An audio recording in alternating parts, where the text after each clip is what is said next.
இந்த எஸ்தர் ராசாத்திய அந்த நாட்டுக்கு பட்டத்து ராணி ஆக்கினார் என்று இந்த வேதத்திலே வாசிக்கிறோம்.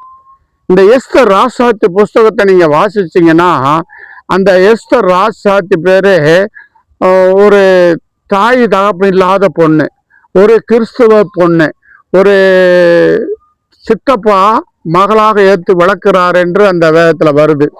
அந்த பெண்ணு அந்த இஸ்ரவேல் ஜனங்களிலிருந்து இன்னொரு நாட்டுக்கு அடிமையா போகும்போது அந்த அந்த பெரியோர்களையும் பிடிச்சிட்டு போயிட்டாங்க. இப்ப வேற நாட்டுல அகஸ்து என்ற ராஜா நாட்டுல அடிமைகளாக வாழ்றாங்க.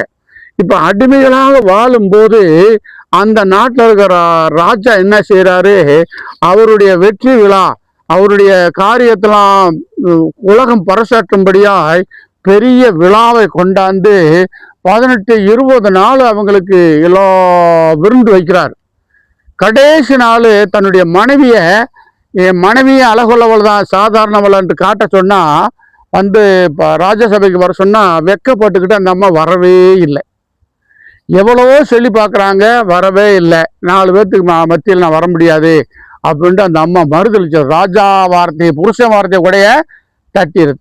அதனால அந்த அம்மா இனிமேலுக்கு புருஷன் வார்த்தையை தட்டுற அம்மாளுக்கு இது வெளியே தெரிஞ்சா எல்லா பொம்பளைகளும் கட்டுப்பட மாட்டாங்களே, ஒரு புது பொண்ணை தேர்ந்து 2வது மனைவியா கட்டி வைக்கணும்னு சொல்லி அந்த ராஜா தீர்மானம் பண்ணி அந்த மக்களெல்லாம் சேர்ந்து இந்த ராசாத்தி என்ற இந்த எஸ்தர் என்ற பெண்ணை தேர்ந்தெடுத்து கட்டி வைக்கிறாங்க. காரணம், அந்த நாட்டு பொம்பளை இல்லை, அந்த ஜாதி பொம்பளையும் அல்ல, அந்த பாஷக்கார பொம்பளையும் அல்ல. இவ வந்து ஒரு கிறிஸ்துவ பெண்ணு, தாய் தகப்பனுக்கு அடங்கி வாழ்ந்த பெண்ணு.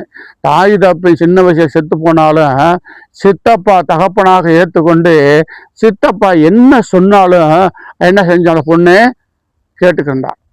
ராணி ஆனதுக்கு பின்னாலேயும் அந்த பொண்ணு அப்பாவுடைய வார்த்தையை தட்டாம ராணி ஆயிட்டோம்னு இஷ்டத்துக்கு வாழலை. மகாராணி ஆயிட்டமே, நாட்டுக்கே ராணி ஆயிட்டோம்னு போகலை.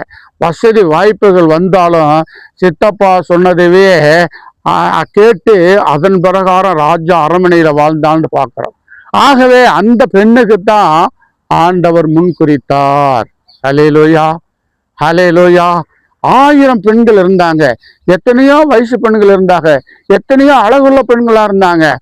அவங்க கண்கள்லாம் ராஜாவுக்கு தயவு கிடைக்காம இந்த பெண்ணை தான் அந்த நாட்டுக்கு ராணியாய், மகாராணியாய் தேர்ந்தெடுத்தாங்கன்னு பார்க்கிறோம்.